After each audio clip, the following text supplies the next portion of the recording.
जय हिंद दोस्तों। तो देखिए, आज के इस वीडियो में हम लोग झारखंड सामान्य ज्ञान का प्रैक्टिस सेट 34 करने वाले हैं। देखिए, अगर यदि आप भी झारखंड उत्पाद सिपाही परीक्षा लिखने वाले हैं तो इसका डेट भी आपका जारी हो गया है। और डेट आपका क्या रखा गया है, तो ये देखिए आपका डेट है 22 मार्च 2026 को आपका परीक्षा होने वाला है। तो यहाँ पर देखिए, पेपर 3 में आपको झारखंड सामान्य ज्ञान का 50 प्रश्न पूछे जाएंगे और हम लोग डेली बेसिस पर जो है प्रैक्टिस सेट आपको करवा ही रहे हैं। और आज का प्रैक्टिस सेट 34 करेंगे, जिसमें फिर से हम लोग 50 प्रश्न को कंप्लीट करने वाले हैं। तो चलिए हम लोग फटाफट से शुरू कर लेते हैं आज का जो हमारा वीडियो है, जो हमारा क्लास है। जो लोग नए जुड़े हैं और जो लोग यहाँ पे और प्रैक्टिस सेट देखना चाहते हैं, चैनल को सब्सक्राइब करिएगा। तो चलिए शुरू करते हैं। तो देखिए फ्रेंड्स, यहाँ से हम लोग का शुरू होता है पहला सवाल से। और क्वेश्चन क्या पूछ रहा है कि वर्ष 2022 में झारखंड सरकार की सौर ऊर्जा नीति के तहत कुल कितना मेगावाट सौर ऊर्जा क्षमता का लक्ष्य रखा गया है। 2022 में जो है हेमंत सोरेन के द्वारा जो है 4 जुलाई 2022 को झारखंड के मुख्यमंत्री हेमंत सोरेन के नेतृत्व में जो है सौर ऊर्जा के व्यापक विस्तार हेतु सौर ऊर्जा नीति 2022 लागू किया गया था। और इसके तहत जो है 4000 बिजली का उत्पादन वित्तीय वर्ष 2022-23 से लेकर के 2026-27 तक के लिए जो है निर्धारित किया गया था। तो इसका आंसर क्या हो जाएगा, 4000 मेगावाट। कब इसका लागू हुआ, कब ये लागू हुआ था, तो 4 जुलाई 2022 ईस्वी में। ठीक है, तो फ्रेंड्स पहला का हमारा आंसर क्या हो जाएगा, 4000 मेगावाट। देखिए, आपको झारखंड सामान्य ज्ञान से रिलेटेड क्वेश्चन तो रहेंगे ही, झारखंड से रिलेटेड करंट अफेयर्स भी रहेंगे। तो पिछला 1 साल, 1.5 साल, 2 साल आपको जो भी उचित लगे, जो भी बुक आपके पास होंगे, जरूर से जरूर रिवीजन करते चलिएगा। करंट अफेयर्स 5 प्रश्न कम से कम आपका करंट अफेयर्स में रहने वाला झारखंड से, समझ गए। अगला सवाल देखिए, झारखंड वन स्थिति रिपोर्ट 2021 के अनुसार पिछली रिपोर्ट 2019 की तुलना में राज्य में सर्वाधिक वन प्रतिशत वृद्धि किस जिले में हुई। हालांकि ये क्वेश्चन थोड़ा सा वर्ल्ड हो गया, ये उतना इंपॉर्टेंट अब नहीं रह गया, लेकिन फिर भी इसका आंसर आप जान लीजिए। उस टाइम गढ़वा जिला था, समझ गए। तो इसमें ज़्यादा वक्त हम लोग नहीं बिताएंगे। ये देखिए, ये इंपॉर्टेंट सवाल है 43। पूर्व मुख्यमंत्री चंपाई सोरेन का विधानसभा निर्वाचन क्षेत्र कौन सा है। आपको पता है कि पहले ये जेएमएम पार्टी में थे। जब हेमंत सोरेन जेल जा रहे थे उस टाइम क्या है कि इनको सबसे बुजुर्ग आदमी समझ करके इनको मुख्यमंत्री बनाया गया था। बाद में जब हेमंत सोरेन जेल से निकल गए तो इनको मुख्यमंत्री पद से फिर से हटा करके अपने मुख्यमंत्री बन गए थे। उसके बाद इन्होंने क्या किया, जेएमएम पार्टी को छोड़ दिया, इस्तीफा दे दिया जेएमएम पार्टी से और ये आ गए बीजेपी में। और बीजेपी से जो है 2024 में जब चुनाव हुआ तो ये फिर से विधायक बन गए। वहाँ पर जेएमएम की जो इनके टक्कर में थे उनको हराया इन्होंने। और यहाँ पर इनका जो विधानसभा का जो जगह है वो है सरायकेला। सरायकेला से ये जो है फिर से क्या हुए, विधानसभा सदस्य निर्वाचित हुए। और लगभग ये 5 से 6 महीना के आसपास जो है जेएमएम में मुख्यमंत्री भी रह चुके थे। तो इसको आप ध्यान में जरूर रखिएगा, समझ गए। अगला सवाल देखिए, पद्मश्री पुरस्कार 2024 से पुरस्कृत पूर्णिमा महतो का संबंध किस खेल से है। अब देखिए, एक खिलाड़ी हैं जिनका नाम है पूर्णिमा महतो।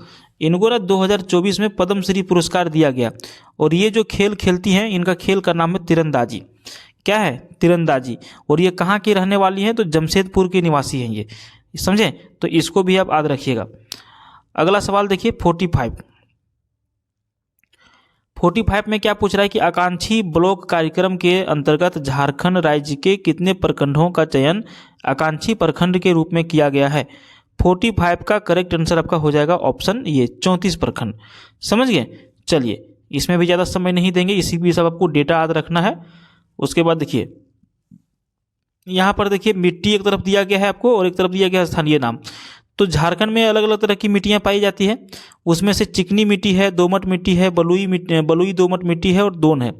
और यहाँ पर हम लोगों को बोल रहा है कि कौन सा जो है सही युग्म नहीं है। अब 4 दिए गए हैं, 4 में से कोई एक गलत होंगे, है ना। तो चलिए हम लोग देखते हैं गलत इसमें से है कौन। तो यहाँ पे देखिए, पहला जो आपका है ऑप्शन ये चिकनी मिट्टी, और उसके सामने लिखा गया है अरहासा। तो ये जो चिकनी मिट्टी है ना, इसको अरहासा नहीं कहा जाता है। चिकनी मिट्टी का बहुत सारा नाम अलग अलग है। झारखंड में अलग अलग चीज़ बोला जाता है। कहीं पे चिट्टा बोला जाता है, कहीं पे नगरा बोला जाता है, कहीं पे गोबरा बोला जाता है, कहीं पे हलियाद बोला जाता है, कहीं पे हासा बोला जाता है, लेकिन अरहासा नहीं बोला जाता है।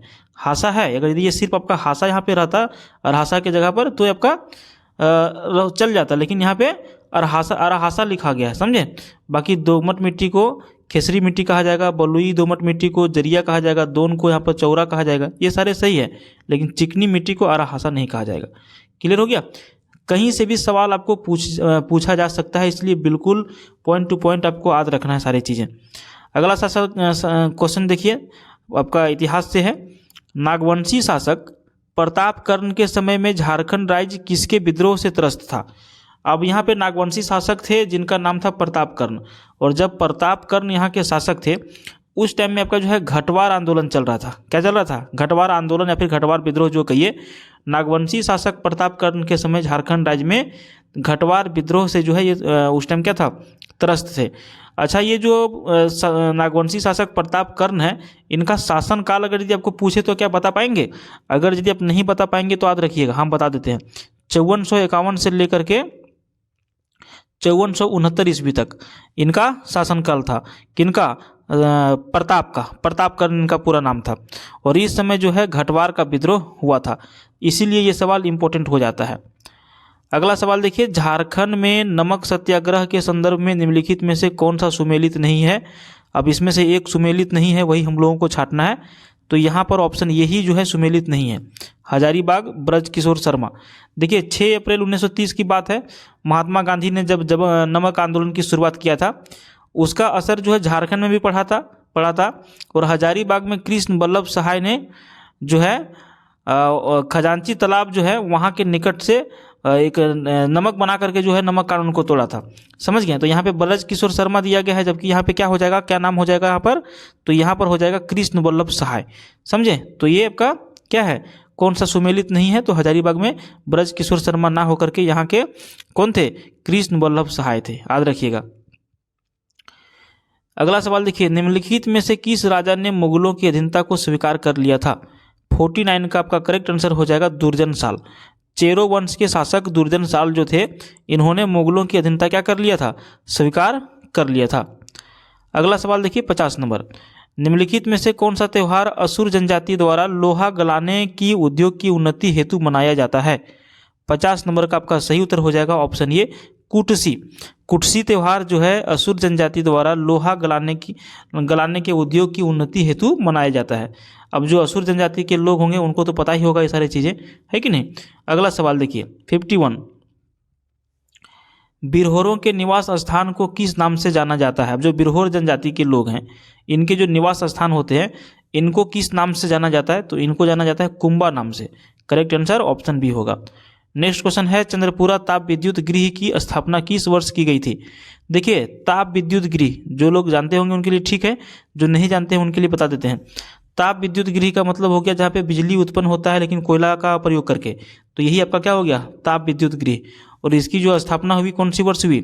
तो करेक्ट आंसर हम लोग करेंगे 1965 में। चंद्रपुरा ताप विद्युत गृह की स्थापना दामोदर घाटी परियोजना के द्वारा 1965 में इसका जो है स्थापना किया गया था। कब किया गया था? 1965 ईस्वी में। और जो है ताप विद्युत परियोजनाओं में से बोकारो है, चंद्रपुरा है, पतरातू है, तेनूघाट है, ये सारे ताप विद्युत गृह शामिल हैं। समझे? चलिए उसके बाद देखिए अगला सवाल 53।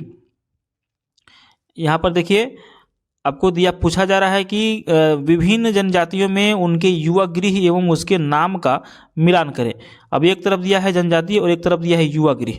अब कौन सी जनजाति में कौन सा युवा गृह चलता है, ये हम लोगों को आंसर बताना है।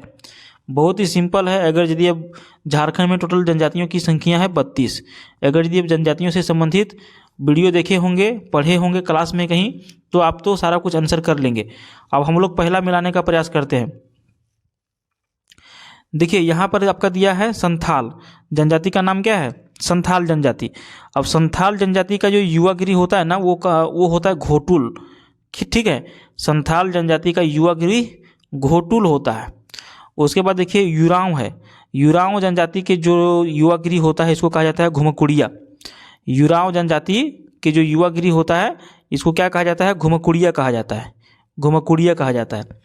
उसके बाद देखिए बिरहोर है, बिरहोर के जो युवा गृह होता है उसे कहा जाता है गिती जोरी। बिरहोर जो यहाँ पर है हम अलग अलग चिन्हों से बना देते हैं, बड़ा इसको बना देते हैं।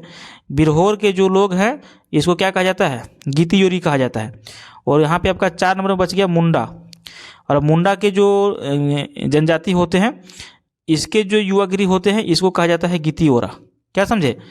तो संथाल को कहा जाएगा घोटुल, उराव को कहा जाएगा घुमकुड़िया, ठीक है। ओराम को कहा जाएगा घुमकुड़िया, बिरहोर को कहा जाएगा गीती जोरी और मुंडा को कहा जाएगा गीती ओड़ा। ये सारे क्या है, इसके युवागिरी हैं। तो आप लोग को इसको याद रखना है। उसके बाद देखिए अगला सवाल आपका है कि झारखंड की कितनी भूमि कृषि के लिए उपयुक्त है। अब देखिए झारखंड में बहुत ज़्यादा खेती नहीं होता है, लेकिन फिर भी इतना कम से कम खेती होता है कि लोग यहाँ से आराम से खाना खा सके। और झारखंड में कृषि योग्य भूमि की जो ये डेटा है वो 38 लाख हेक्टेयर है। कितना है, 38 लाख हेक्टेयर जो है, इतना जगह पर जो है झारखंड में खेती होता है। मूल रूप से यहाँ पे 1 नंबर में धान का खेती होता है, समझ गए। 1 नंबर में धान होता है, 2 नंबर में आपका मक्का का खेती होता है। 2 नंबर में मक्का, मोटे अनाज में ये सारे आते हैं, तो इसको भी आप लोग याद रखिएगा। उसके बाद देखिए अगला सवाल आपका है 55 नंबर पूछ रहा है कि निम्नलिखित में से कौन सा सत्य कथन है। अब 2 कथन हम लोगों को दिया गया है 55 में।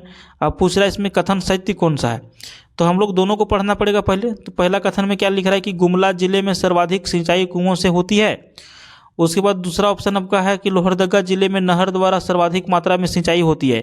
अब इसका जो करेक्ट आंसर है वो करेक्ट आंसर होगा क्या, तो यहाँ पे सिर्फ एक ही चीज़ सही है आपका, जो कि गुमला जिले में सर्वाधिक सिंचाई कुओं से होती है, ये आपका बिल्कुल सही है, समझ गए। तो ऑप्शन ये। उसके बाद देखिए अगला सवाल, झारखंड के किस जिले में मक्का का सर्वाधिक उत्पादन किया जाता है। देखिए अभी आ गया आपका मक्का का उत्पादन वाला सवाल। 56 नंबर का हम लोग करेक्ट आंसर करेंगे पलामू जिला में। झारखंड के जो पलामू जिला है यहाँ पर मक्के का उत्पादन सर्वाधिक होता है। सिर्फ मक्का का बात हो रहा है, अन्य जिलों की अपेक्षा। तो सॉरी, ये इसको मैनेज कर लेते हैं। चलिए, ये थोड़ा सा बीच में डिस्टर्ब हो गया था। तो झारखंड के किस जिले में मक्का का सर्वाधिक उत्पादन होता है, हम लोगों ने आंसर देख लिया है, पलामू हो जाएगा इसका करेक्ट आंसर। उसके बाद देखिए 57 क्वेश्चन में पूछ रहा है कि वन स्थिति रिपोर्ट 2021 के अनुसार झारखंड राज्य में सर्वाधिक वन प्रतिशत वाला जिला कौन सा है, जहाँ पे सबसे अधिक वन है। करेक्ट आंसर हो जाएगा लातेहार। वन स्थिति रिपोर्ट 2021 के अनुसार लातेहार में 56% वन क्षेत्र है। कितना है, 56% क्या है, वन क्षेत्र है। चलिए नेक्स्ट क्वेश्चन देखिए, सवाल पूछ रहा है कि झारखंड मुफ्त मोबाइल फोन योजना इनमें से किससे संबंधित है। 58 का हम लोग आंसर करेंगे ऑप्शन ये, किसानों को। झारखंड मुफ्त मोबाइल फोन योजना का उद्देश्य किसानों को ऑनलाइन कृषि बाजार से जोड़ना है। बहुत सारे किसानों को मिला भी, बहुत सारे लोगों को नहीं मिला, समझ गए। तो झारखंड मुफ्त मोबाइल फोन योजना का संबंध किसानों से है, छात्रों से भी नहीं है, महिलाओं से भी नहीं है, लेकिन किसानों से है। अगला सवाल क्वेश्चन है आपका है कि पोटो हो खेल विकास योजना का उद्देश्य क्या है। पोटो हो खेल विकास योजना का उद्देश्य क्या है। करेक्ट आंसर आपका हो जाएगा खेल के मैदान का विकास करना। पोटो हो खेल विकास योजना का मुख्य उद्देश्य जो है, राज्य के प्रत्येक गांव जो ग्राम पंचायतें होती है वहां पर एक खेल के मैदान को विकास करना है। अगर यदि आप भी गांव के आदमी हैं और आपका भी पंचायत है, तो आप डायरेक्ट जाकर के मुखिया से बात करके पूछ सकते हैं कि कौन सा जगह पर हम लोगों का जो है खेल का मैदान बनाया गया है, बताइए। हर पंचायत में एक खेल का मैदान बनाए जाने का प्रस्ताव रखा गया है। अगला सवाल देखिए, मुख्यमंत्री स्वच्छ विद्यालय पुरस्कार योजना के तहत प्रतिवर्ष कितने विद्यालयों को पुरस्कार दिया जाता है। अब देखिए अगर यदि इस तरह का स्कीम नहीं निकालती ना गवर्नमेंट, तो सरकारी योजना ऐसा है कि कोई ध्यान ही ना दे। सरकारी विद्यालय का ऐसे भी परिस्थिति खराब ही रहता है। तो स्वच्छ रखने में क्या है कि लोग जो है, अगर यदि कुछ पुरस्कार लेने का लालच लग जाए उनको, तो वो क्या है कि उसके प्रति वो लोग काम करते भी हैं। तो वही चीज़ है कि मुख्यमंत्री स्वच्छ विद्यालय पुरस्कार योजना के तहत प्रतिवर्ष कितने विद्यालयों को पुरस्कार दिया जाता है या फिर दिया जाएगा, प्रदान किया जाएगा। 60 नंबर का आंसर हम लोग करेंगे 119। ठीक है, चलिए अगले सवाल की ओर बढ़ेंगे। 61 Jharkhand single window clearance act किस वर्ष में लागू हुआ। 61 का करेक्ट आंसर हम लोग करेंगे 2015 ईस्वी में। कब करेंगे, 2015 ईस्वी सही आंसर हो जाएगा। उसके बाद देखिए 62 क्वेश्चन पूछ रहा है कि झारखंड में आयोजित 34वें राष्ट्रीय खेल में कुल कितनी टीमों ने भाग लिया। देखिए आपको ना क्लियर हम बता देना चाहते हैं, 34वें राष्ट्रीय खेल जो हुआ झारखंड में, इससे संबंधित आपको एक तो जरूर सवाल पूछा जाएगा और अधिकतम 2। पिछला जितना भी प्रैक्टिस सेट आपने देखा है, हर प्रैक्टिस सेट में इस टॉपिक से 1 से 2 प्रश्न हर प्रैक्टिस सेट में ले रहे हैं। ठीक है, तो उम्मीद है कि आपको परीक्षा में इससे सवाल पूछे जाएंगे। तो झारखंड में आयोजित 34वें राष्ट्रीय खेल में कुल कितनी टीमों ने भाग लिया था, इसका करेक्ट आंसर आपका हो जाएगा 34। ठीक है। झारखंड में आयोजित 34वें राष्ट्रीय खेल में कुल 34 टीमों ने भाग लिया था। इसका जानते हैं आंसर याद करना बिल्कुल ईजी है। 34वां राष्ट्रीय खेल झारखंड में हुआ जिसमें से 34 क्या है टीमों ने भाग लिया। 34 मैच कर लीजिएगा 34। नेक्स्ट क्वेश्चन देखिए, इनमें से कौन सा एक प्रमुख पर्यटन स्थल लातेहार जिले में अवस्थित है। अब यहाँ पर देखिए पर्यटन स्थल का नाम दिया गया है और इसमें से कौन सा है जो लातेहार में आपका स्थित है। 63 का हम लोग क्या आंसर करेंगे, ऑप्शन डी करेंगे, नेत्रहाट करेंगे। ये जो है आपका लातेहार में स्थित है। अब ये जो पारसनाथ देख रहे हैं, पारसनाथ पहाड़ आपका यहाँ पे गिरिडीह में स्थित है। कहाँ पर है, गिरिडीह में स्थित है पारसनाथ पहाड़, जो झारखंड की सबसे ऊंची चोटी भी है। संवेद शिखर, इसकी ऊंचाई 1365 मीटर है, झारखंड की सबसे ऊंची पहाड़ी। बासुकीनाथ मंदिर, बोलबम जो लोग जाते होंगे सभी लोगों को पता है, देवघर, ठीक है। और मलुटी तो मंदिरों के गांव के नाम से फेमस है ही। तो आप लोगों को इसके सभी ऑप्शन के बारे में आंसर पता होगा। नेक्स्ट क्वेश्चन देखिए, गिरधारी राम गंझू मरणोपरांत को किस क्षेत्र के लिए पद्मश्री पुरस्कार 2022 से नवाजा गया था। 64 का हम लोग आंसर करेंगे, शिक्षा और साहित्य के क्षेत्र में इन्होंने अच्छा काम किया था, इसीलिए इनको जो है मरणोपरांत पुरस्कार दिया गया, पद्मश्री पुरस्कार 2022 में। नेक्स्ट क्वेश्चन देखिए 65, क्वेश्चन पूछ रहा है कि झारखंड में वर्तमान में ओपन यूनिवर्सिटी की संख्या कितनी है। 65 का आंसर करेंगे 1। झारखंड में वर्तमान में एक ही ओपन यूनिवर्सिटी है, झारखंड स्टेट ओपन यूनिवर्सिटी, जो आपका कांके में स्थित है। कहाँ पर स्थित है, कांके में। बहुत सारे लोग तो नाम भी नहीं सुने होंगे, है कि नहीं। अगला सवाल देखिए, युवा योद्धा किस क्षेत्र से संबंधित है। 66 का हम लोग आंसर करेंगे, रोजगार के क्षेत्र से, ठीक है। उसके बाद 67, निम्नलिखित में से कौन सा मंदिर भूमि एवं पृथ्वी के जनजातीय देवता को समर्पित है।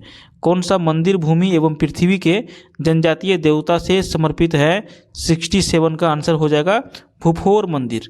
ये जो भूफोर मंदिर है ये भूमि एवं पृथ्वी के जनजातीय देवता को समर्पित है, समझ गए। अगला सवाल देखिए 68, महतो, बैगा, पुजार, गोड़ाइत नामक जो अधिकारी का संबंध किस जनजाति से है। महतो, बैगा, पुजार, गोड़ाइत नामक अधिकारी का संबंध कौन सी जनजाति से है। 68 का आंसर करेंगे असुर जनजाति से। असुर जनजाति के पंचायत में प्रमुख अधिकारी होते हैं, कौन कौन होते हैं। महतो होते हैं, बैगा होते हैं, पुजार होते हैं, गोड़ाइत होते हैं, और इनकी जो है भूमिका होती है। साथ ही साथ पंचायत में कम से कम 5 गाँव के वरिष्ठ नागरिक तथा सभी वयस्क पुरुष भी इसमें शामिल होते हैं, समझ गए। कौन सी आंसर हो जाएगा इसका, असुर हो जाएगा। 69 देखिए, 69 में क्या पूछ रहा है कि तसर कोऑपरेटिव सोसाइटी की स्थापना किस स्थान पर की गई है। 69 का आंसर आपका हो जाएगा ऑप्शन सी, चाईबासा। 69 का क्या हो जाएगा, लेकिन यहाँ पे इसका आंसर जो है, इसका आंसर होगा नगड़ी होगा, ठीक है। यहाँ पे नगड़ी इसका होगा। अच्छा रुकिए, इसमें 2 सवाल जनरली पूछा जाता है, एक बार हम क्वेश्चन फिर से रिपीट करते हैं, थोड़ा सा कन्फ्यूजन है। तसर कोऑपरेटिव सोसाइटी की स्थापना किस स्थान पर की गई है, यही ना। तो देखिए भगैया जो गोडा में एक भगैया जगह का नाम है जहाँ पर तसर कोऑपरेटिव सोसाइटी स्थापित किया गया है, जबकि नगड़ी जो है रांची में तसर अनुसंधान केंद्र है। तो यहाँ पर भगैया इसका आंसर हो जाएगा और नगड़ी हो जाएगा तसर अनुसंधान केंद्र। यहाँ पे चाईबासा और खूंटी कोई मतलब इसका नहीं है, समझे। चलिए इसको भी आप याद रखिएगा। सोसाइटी कहाँ पर है, भगैया में, और अनुसंधान संस्थान कहाँ पर है, नगड़ी में, याद रखिएगा इसको। अगला सवाल देखिए, धुल्ला पूजा का आयोजन किस जनजाति के द्वारा किया जाता है। सही आंसर करेंगे ऑप्शन ये, भूमिज। भूमिज जनजाति में धुल्ला पूजा गांव की खुशहाली के लिए बैसाख महीने में आयोजित किया जाता है। इसको भी याद रखना है, सारे प्रश्नों को याद रखना आपको। अगला सवाल देखिए, नीलांबर पीतांबर जल समृद्धि योजना के संदर्भ में सही नहीं है। अब नीलांबर पीतांबर योजना, जल समृद्धि योजना जो चल रहा है, इसके संदर्भ में कौन सा एक सही नहीं है। 71 नंबर का डी, इनमें से कोई नहीं, समझ गए, इनमें से कोई नहीं इसका आंसर हो जाएगा। यह योजना जो है 2020 में शुरू की गई थी। इसका उद्देश्य मनरेगा के तहत 10 करोड़ मानव दिवस का सृजन करना है और इसके तहत राज्य की 5 एकड़ बंजर भूमि का संवर्धन भी करना है, समझे। तो सही नहीं है, इसमें से कोई नहीं हो जाएगा। अगला सवाल देखिए 72, क्वेश्चन पूछ रहा है कि निम्नलिखित में से किस चित्रकला के विकास हेतु नरेंद्र पंजियारा को वर्ष 2016 में कार्टूनिस्ट ऑफ द ईयर के सम्मान से सम्मानित किया गया है। 72 का आंसर करेंगे ऑप्शन ये बैद्यनाथ चित्रकला। बैद्यनाथ चित्रकला झारखंड में विकसित की गई नई चित्रकारी है और यह चित्रकला जो है बैद्यनाथ धाम मंदिर के आसपास में ज़्यादा प्रचलित है। समझे। नेक्स्ट क्वेश्चन की ओर बढ़ेंगे हम लोग 73 और क्वेश्चन पूछ रहा है कि मांझी शासन व्यवस्था में किस अवसर पर अधिकारियों का चुनाव किया जाता है। 73 का आंसर करेंगे भागासीम। क्या करेंगे? भागसीम इसका आंसर करेंगे। और अगला सवाल आपका है झारखंड का सबसे पुराना चर्च निम्नलिखित में से कौन सा है। झारखंड का सबसे पुराना चर्च निम्नलिखित में से कौन सा है? इसका आंसर हो जाएगा JEL चर्च। ऐसे लिखाएगा JEL चर्च। रांची में स्थित है, झारखंड का सबसे पुराना चर्च है ये वाला। उसके बाद नेक्स्ट क्वेश्चन है किसी हो व्यक्ति द्वारा लिखित पहली पुस्तक। एक हो जनजाति है, आपको पता है झारखंड में, और हो जनजाति के कोई पहला व्यक्ति होंगे जिन्होंने पुस्तक लिखा है और इस पुस्तक का जो नाम है वो पुस्तक का नाम क्या है? 75 का सही आंसर हो जाएगा रूमूल। ये प्रीवियस जो प्रैक्टिस सेट आप लोग लगाए होंगे उसमें भी सेम क्वेश्चन पूछा जा चुका है, तो आप लोगों को इसका आंसर पहले से भी पता होगा। उसके बाद देखिए झारखंड की जलवायु के संदर्भ में निम्नलिखित में से कौन सा गलत है।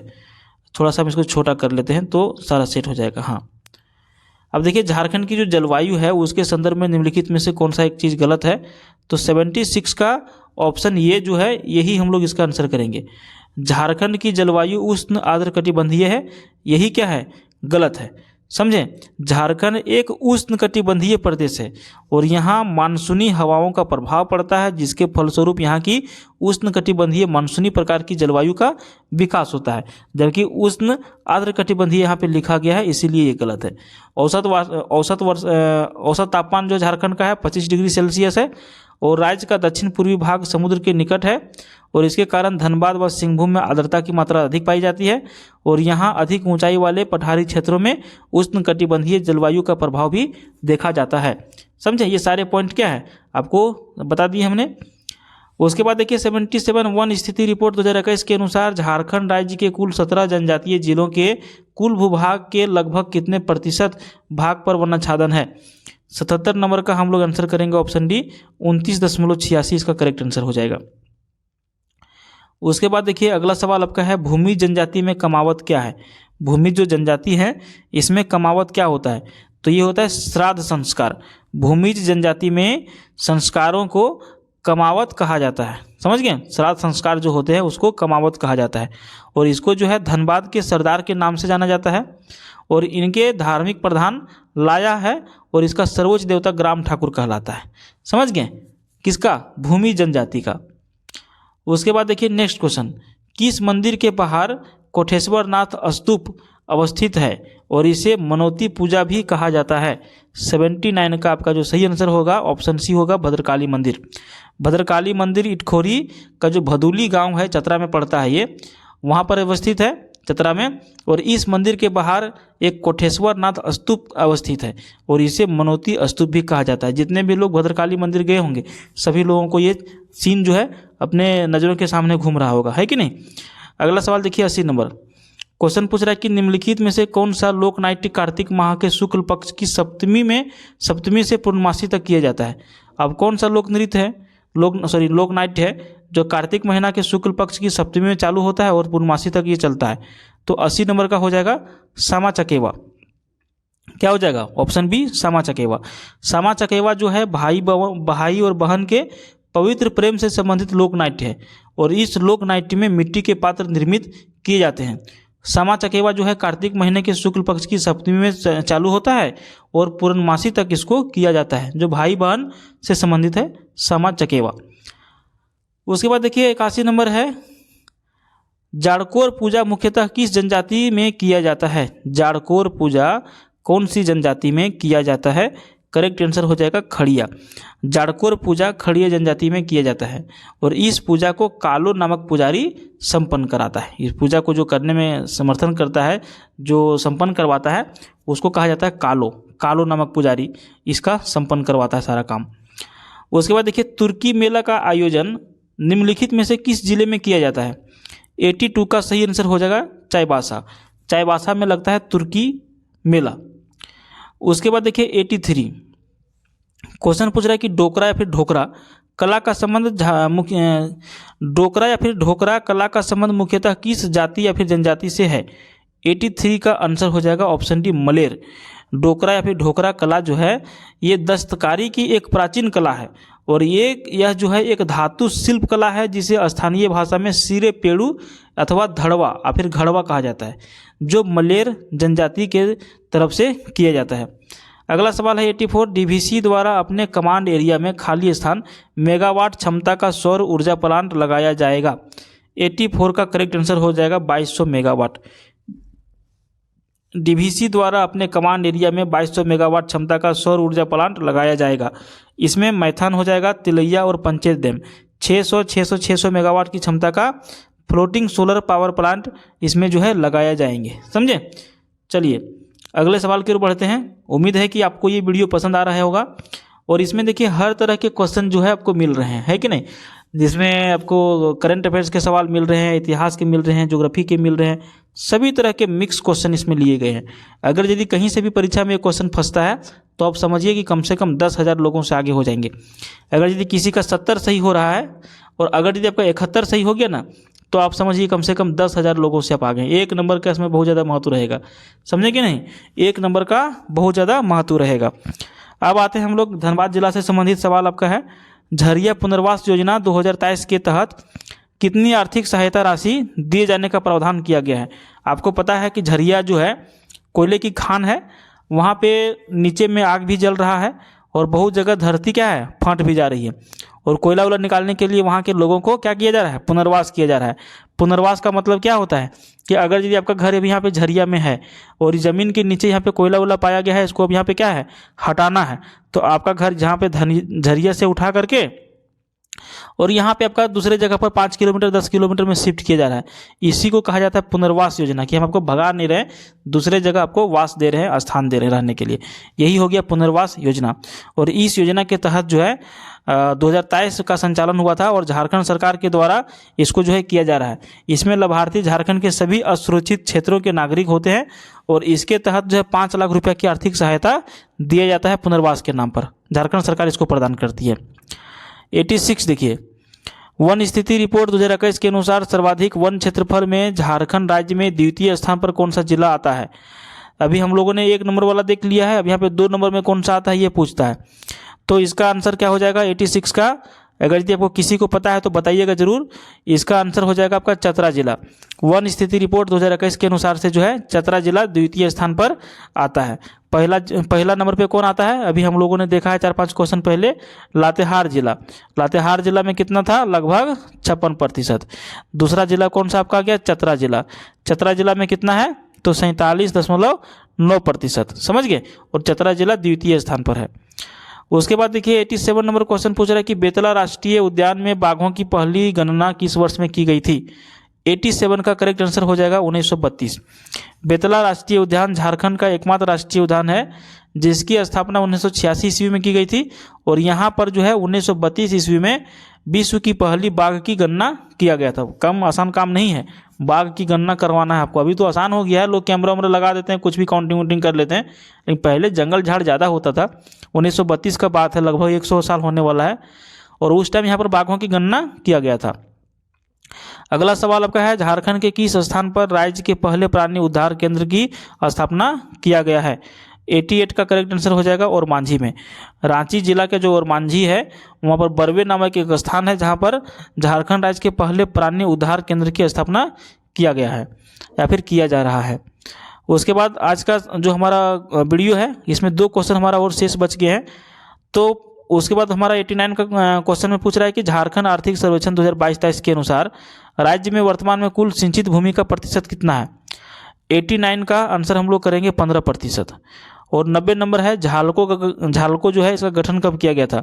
तो इसका गठन किया गया था 2002 ईस्वी में। झारखंड में जो है झारखंड सरकार के द्वारा झारखंड पहाड़ी क्षेत्र उद्वह सिंचाई निगम लिमिटेड, जिसको शॉर्ट में हम लोग कहते हैं झालको, के माध्यम से जो है विभिन्न लघु सिंचाई परियोजनाओं चलाई जा रही है और झालको का गठन 2002 ईस्वी में किया गया था। तो यहाँ पर फ्रेंड्स हम लोगों ने 50 सवाल को कंप्लीट कर लिया है। वीडियो आपको पसंद आए तो लाइक करिए, चैनल को सब्सक्राइब करिए, और अगला पार्ट देखने के लिए आपको चैनल को सब्सक्राइब तो करना ही है। अपने फ्रेंड सर्कल में भेजिए वीडियो को, ठीक है। तो धन्यवाद, मिलते हैं फिर किसी दूसरे वीडियो में। तब तक के लिए बाय, जय हिंद, जय भारत। उम्मीद है सभी लोगों का परीक्षा इस बार ज़रूर से ज़रूर निकलेगा, थोड़ा सा अगर आप मेहनत बढ़ा देंगे तो, ठीक है। चलिए, थैंक यू।